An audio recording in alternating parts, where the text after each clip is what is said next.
Welcome back. Welcome back. This is the People's Voice.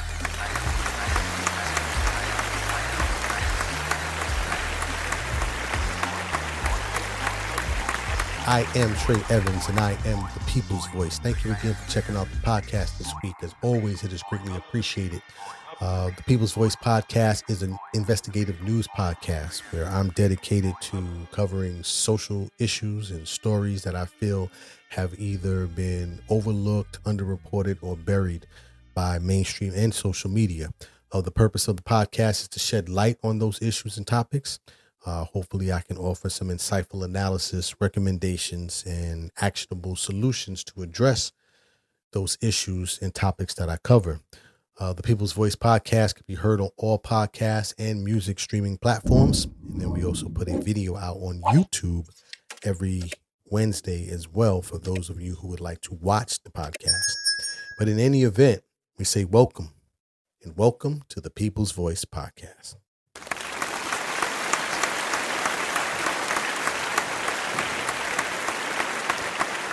So today I want to cover the topic of organized retail crime. Organized retail crime. And I want to cover this today because I recently was inside of a store, or I went to the store, I should say. I won't name the store. It's a big box retailer. And I went to the store with the goal of picking up some very basic items. Went to get a toothbrush and some deodorant. And when I got to the store, and for some reason, I don't know, maybe I hadn't been in that particular store for a while, but I get to the store and I'm blown away by the amount of items that are locked up behind glass cases. And the item, of course, that I was looking for, I believe the toothbrush, was locked up behind a glass case. And I'm just standing there I'm just like, down. Like, what are we doing, right? And so I said, well, I'm going to look into what's going on because, I've just like you, I've heard the reports, but I'm like, it has to be bigger than I thought, because now, and there were other items as well. As I was going through the store, I'm looking, car batteries were behind cages. I'm like, look, who's walking out the store with a car battery? But in any event, I want to talk today about organized retail crime, shoplifting, however you want to categorize it. I want to talk about a few aspects of it. Number one, what's going on in terms of just the customer experience and some of the issues that have been reported. Also, I want to talk about, the cost of this, because there's a dollar amount that's costing retailers and you and I as a result of this. And then want to talk a little bit about, some of the legislation that's been put forth to try to curtail some of these issues as a result of organized retail crime. So that's what I want to cover today. I want to talk about organized retail crime. And as it so would be, as I was looking up information to discuss this topic on the podcast, of course, I came across a video on YouTube where a YouTuber basically was highlighting toys, Legos being locked up behind glass cages in one of the stores. So actually, let me play this from this YouTuber. This is Walmart. SMU Toys, and he's talking about his recent experience in a store. So let me play that, and then I'll continue on from there. The Lego is now behind glass cases. That's like electronics level protection right there. This is crazy. So you gotta go to the trouble of getting an associate to help you, even if you just want one of these little poly bags. That's kind of ridiculous, Walmart. And I felt the same way. I just was, excuse me. I mean, it was like, what is happening right now that I have to stand here and wait for an associate to come and get me a toothbrush? Disturbing to say the least. But as you saw in that video there, I am not the only person that has had that experience, and I'm sure you too have had that experience as well. So let's talk about the numbers, right? Because again, this is a huge issue that is affecting everyone. So I don't know how this is not affecting anyone. Well, I shouldn't say everyone, because I do know there's a growing number of people who don't even go into stores anymore. They have everything delivered. But for those of us who still like to walk into a store, this is becoming a huge issue, and we're all paying for it, whether you're ordering online or not. Those price increases are part of the reason why you're seeing this, is because of this level of theft that's occurring at the brick and mortar level. But to kind of give some additional info on this, there was a study done by Capital One earlier this year where they looked into retail theft and shoplifting statistics. And in their report, I just was shaking my head. I couldn't believe some of the numbers that they were reporting here. One of the first numbers that they reported, and of course the one that stands out, it says stores lost an estimated $45 billion to retail theft in 2024. But here's the number that really threw me. It says projections indicate that shoplifting could cost retailers over $53 billion by 2027. So they don't even see this ending. They see this getting worse as we go along. It says here in 2023, there were over 1 million reported cases of shoplifting nationwide. That was the highest since 2019. It said the average shoplifting incident cost, $461 back in 2020. They don't give what that current number is today. But here's the number that really just threw me. It says more than 1 in 5 Americans have shoplifted. Now, I don't know who they talked to or who they surveyed, but I mean, all I'm doing is presenting the facts. Who would get on a survey and admit that they have shoplifted? I ain't passed the ball, but I know a little bit. That sounds like you incriminating yourself, but that's neither here nor there. But it says more than 1 in 5 Americans have shoplifted. But here's the disturbing number. It says juveniles ages 12 through 16 are most likely to shoplift, 1 in 4. And the reason that is disturbing, but very likely, is because these organized retail crime rings, and they're literally organized retail crime rings. I know, many times you may see these videos on your social media feed, or see them, on the news and things of that nature. But these mobs, when they run in, they are often taking these items back to organized crime groups, where they're getting basically pennies on the dollar for stealing these things. And then these organized groups are then distributing these items to either online sellers, and it's been documented with some of the issues with Amazon and eBay and all these other online sellers. In addition, they have networks where they are selling these items back to smaller mom and pop retail stores as well.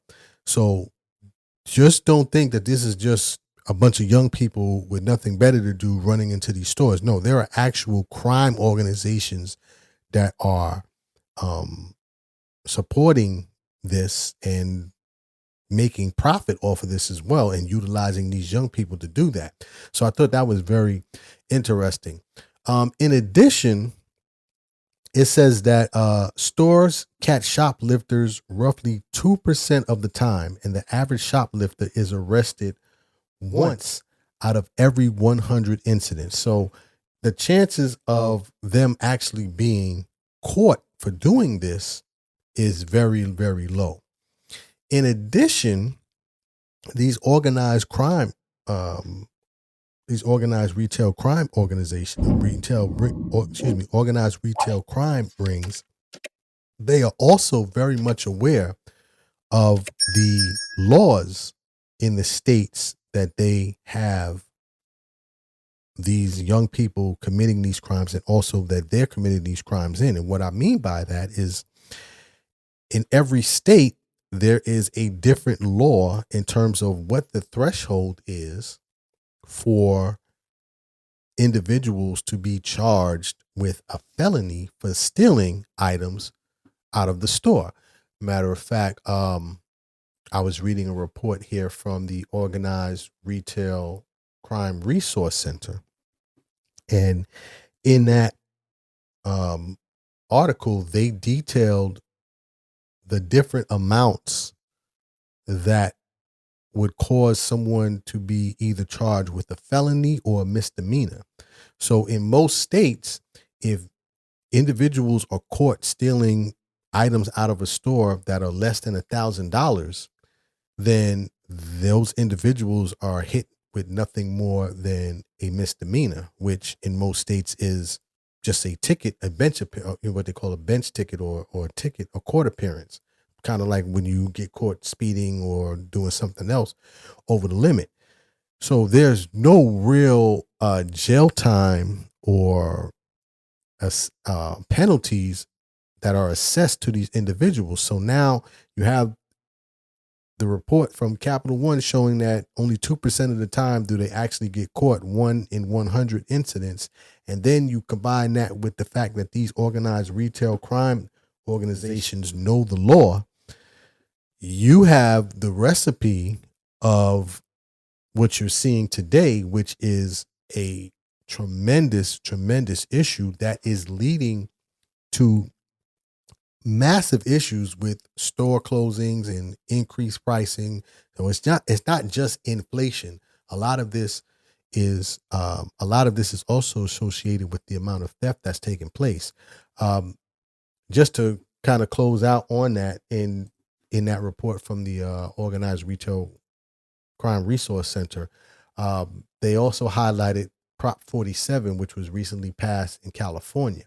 And this law was passed, and basically what it does is that if individuals get caught stealing anything over $950, or I should say getting caught stealing merchandise that's worth over $950, they are then charged with a felony, which comes with jail time and higher penalties as well, which many have called for and say that it's necessary to do this because, again, these organized crime rings know what the laws are and basically train these individuals that they send into these stores kind of what those laws are. So if they are caught, they won't be locked up and sent into a jail.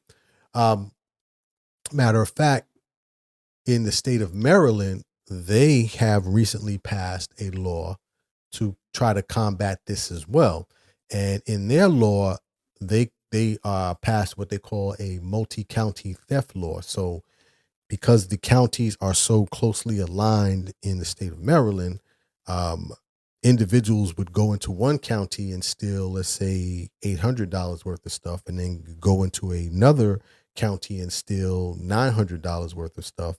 But because it was under $1,000, even if they got caught, they wouldn't be prosecuted. Well, the state of Maryland has decided that they were going to pass a bill called the multi-county theft law, where if an individual gets caught with $1,500 worth of merchandise, or $1,500 or more worth of merchandise, they are now prosecuted, or at least charged with a felony at that point, which has jail time. Matter of fact, let me play this report from WUSA 9 in Maryland where they talked about this, and then I'll talk a little bit about more the impact on us, and then I'll close out from there. We show you videos like the one you're about to see way too often. Thieves smashing their way into stores across the D.C. area and grabbing whatever they can. Well, now lawmakers are working on ways to hold these criminals accountable. Matt Gregory explains how Maryland lawmakers hope closing a loophole will keep would-be thieves from even thinking about it.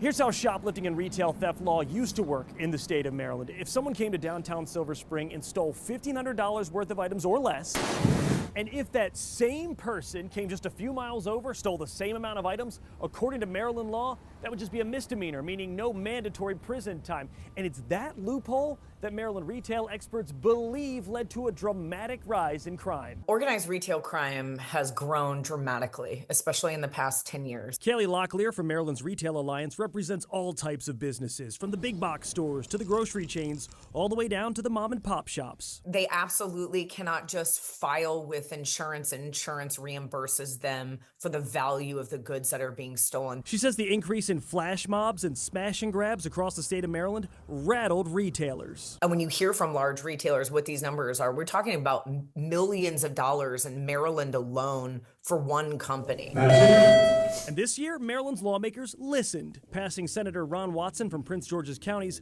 organized retail theft law. So here's how Senator Watson's new law works. If you do steal across county lines and the total sum of the items taken and the damage done to the store is more than $1,500, this time it's a felony. And that is what is definitely going to be needed to address these type of crimes, because as it was stated in that report there, over the last 10 years, it has increasingly gotten worse. Matter of fact, just to close out here, the National Retail Federation, they did their 2024 Impact of Retail Theft and Violence report. And in that, they talked to a number of executives. Those executives were not only concerned with the increase in the amount of shoplifting and organized retail crime, but they were also concerned with the violence that's associated with those crimes as well, because oftentimes, as you've seen in those videos, when those flash mobs come in, whoever is standing in their way is potentially in danger as well. When you start talking about employees as well, and of course, when they're trying to get away. These executives that were surveyed in this report, it says 73% say shoplifters are more aggressive than a year ago, and 91% of them reported higher violence since 2019. So this is not only costing us dollars and costing those retail organizations dollars, but it's also escalating in terms of the amount of violence that's associated with it. And of course, it's affecting the customer experience as well.